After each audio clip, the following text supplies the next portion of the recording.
Hey guys, Amanda here, and also we renamed the dog. Tugs was kind of the name that came with the dog, and we needed a name to give to the vet when we took him for his exam. So, you know, we didn't know if we were going to keep it that way forever or not, but we didn't, and we decided to call him Henry J. And that reason is because we're naming him after my grandmother's second husband, who was the love of her life. Like, he was a very special person to her, to my mother, to a lot of people, and I have no memory of him. He passed away when I was 2, but I was the only baby, I should say, that he went to the hospital for when I was born. He didn't go to any of his grandchildren's births because his family treated him extremely poorly for all the work that he did for them and everything. They basically just, you know, whenever they needed money or something, so they weren't really close, unfortunately. So he ended up not going to visit them in the hospital when his children gave birth to their kids, but he went when my mother gave birth to me. And then when I came home from the hospital,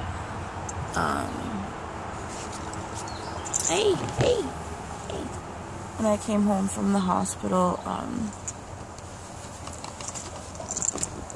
my mother walked in with him, and he was sick. He was dying of a very rare disease, and he would have seizures, and there was just a whole lot of stuff going on with that. And hey, what's the matter?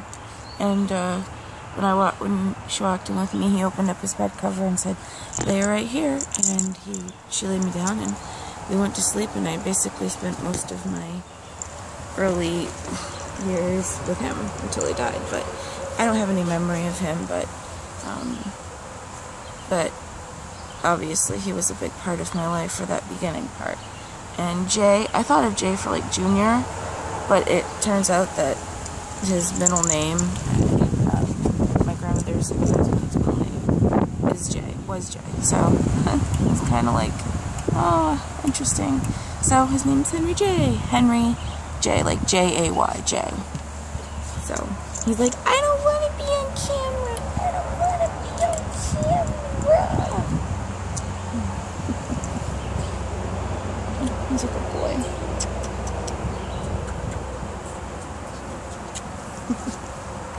I love you. I love you. I love you. No biting. No, we don't bite. We love. Show love. What's love? Show me love. Show love. Show love. That's teething. Show. Hey. Ow. Still teething. He's like a little over 10 months now. So he's getting big. See, he's gotten big. Look at that chunky monkey. He's not chunky. Not at all. He's a good boy. You're a good boy, huh? Say hi. Say hi, everybody. Say hi right there. Say hi right there. Look.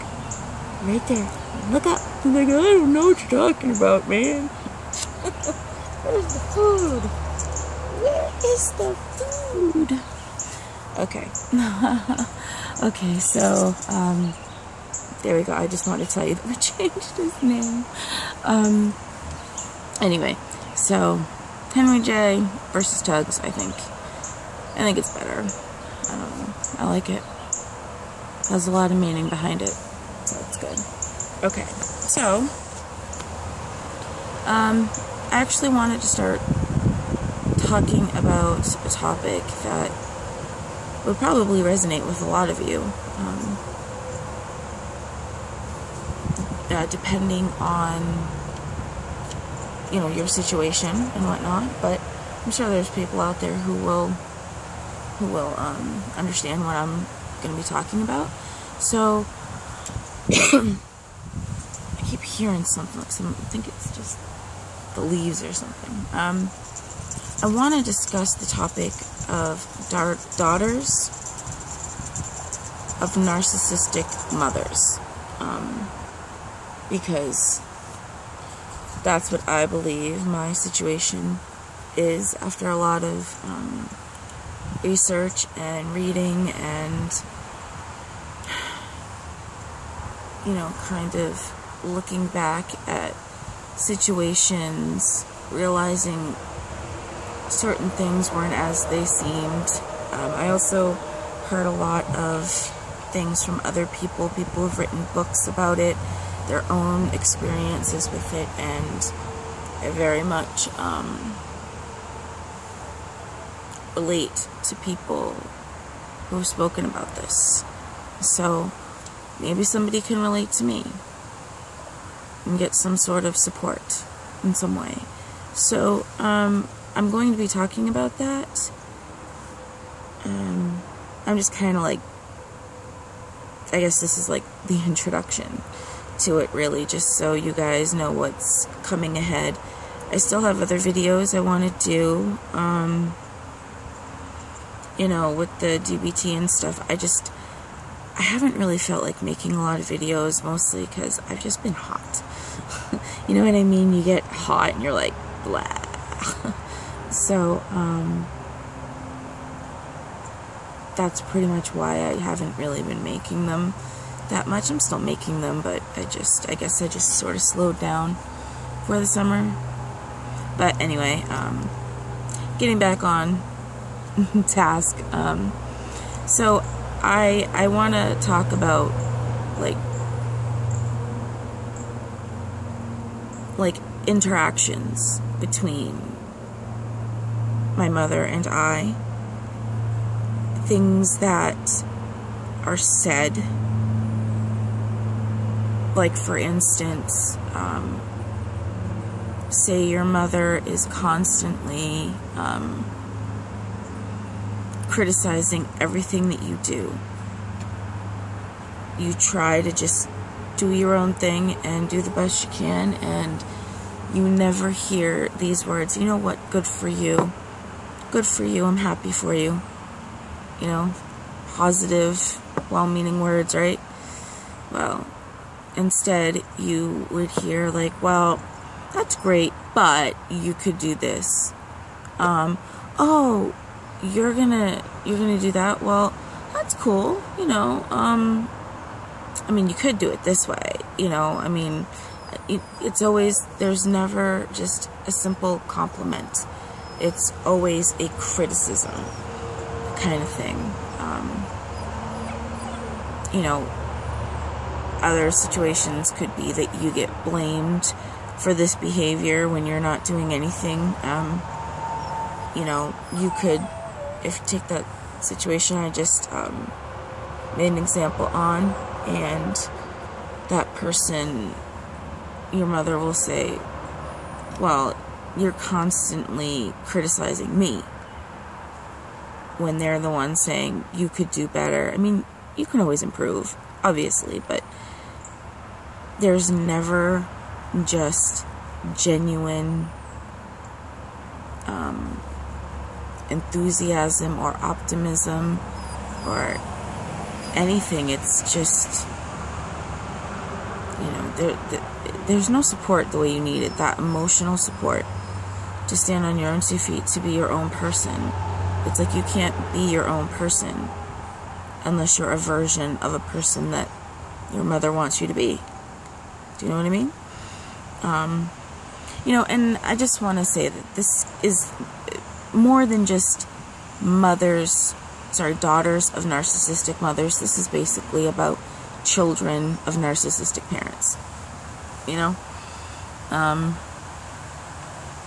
But since my focus is my mother, because she's the only one that's here, I didn't have that other experience really with my father, because he passed away before I was born. I don't have that experience, so I can only take it from mine. But I'm sure you guys can relate anyway. And, you know, I encourage you to go look at Very great channel, very great woman. She's very smart. She does a lot of work with people, and I think she's very helpful, very informative, and I think you'll like her. Her name is A.J. Mahari.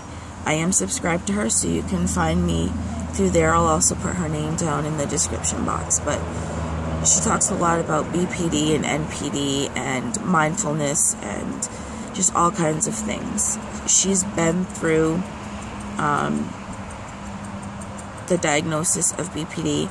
She has been through the situation with her mother, and that's just one of the many people that are out there that have contributed to this topic that I think is a great topic to discuss and try to figure out. It's almost like trying to figure out where your parents end and you begin, instead of this. This is like what's going on. You want to be here, but your parent is like, nope, nope, nope, you can't, because they're trying to fulfill like the lack of emotions or the lack of fulfillment of whatever that they didn't have as a child, or whatever the situation was, because they never learned how to deal with their issues, and then over time these behaviors developed, and then it gets thrown at the children. But you can't really do anything about your parents. Parents can only do what they're going to do for themselves. This is basically just to talk about it, understand it, relate to it, and then figure out ways of managing your own reactions to things, so me, you, us, we can just find a way to cope, even if this is going on. Being our own selves, being proud of ourselves, regardless of the criticism from our parents. We're always going to want our parents to be proud of us and happy for us, but when it's at the expense of our own emotional well-being, I don't think that's okay. I don't. You know, I was just thinking of another example. Here's something that a narcissistic parent might do. Sort of like this dry patch on my nose. When it gets really humid in the summer, I can get that, and I get it in the wintertime too. It's kind of embarrassing, but whatever. When I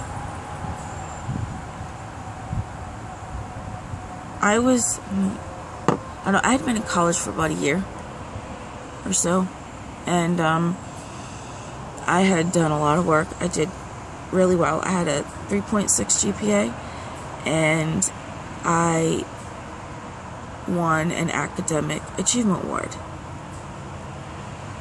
And it was great. We went to the ceremony and everything, and something that you think you'd hear from your parent is, you know, congratulations, honey. I'm so proud of you for working so hard and accomplishing this. This is great, right? That's what you think a parent might say. Something along those lines. What I got was, you know what, that's a great achievement, Amanda. But you know that if it wasn't for my genes, you wouldn't have, you know what I mean? The fact that I did that on my own, the fact that I worked hard and earned it, didn't matter to her. It was that, oh, I only won it because I got her genes of being smart or whatever. You know what I mean? It was a criticism. It was not a genuine, good for you, I'm proud of you, I love you kind of thing. And that's another thing. She can't tell me she loves me. I don't remember the last time she said, I love you, Amanda, and it was just from her heart. I don't remember. And she doesn't do it, and let me tell you, when I say that to her face, she doesn't know what to say. She just, I'm like, why? I will ask her directly, why do you not say you love me? Do you love me? She doesn't say yes. She'll say anything else, or nothing at all. Mostly nothing at all. But, so anyway, those are just some examples of, you know, things to talk about. during these vlogs of, you know, like I said, I'm going to call it daughters. Well, for me, daughter of a narcissistic mother, but for you it might be son of a narcissistic father, whatever. But whatever, it doesn't matter. It's just about the child having this relationship with a parent and how that is an unhealthy, sometimes toxic relationship. And it can also lead to poor behaviors in our own relationships. Maybe always seeking a relationship with somebody who has these behaviors that we want to get away from and not even realize it and stuff like that. So it's just exploring, really. Alright, well, I'm gonna go. I was just kind of giving an update and saying hello and all that fun stuff. Buddy, come here. Come here. Oh. Come here. Come here. Come here. Oh, why do you make it difficult? Oh, he wants to come up here, but he won't hurt me. Oh, you say goodbye? You say goodbye? Say bye. Say bye, Henry J. Mwah. We love each other. He's a good boy. He's a good boy. Yes, you are. He's like, I want to run around, loose. He can't. Have to have a leash on.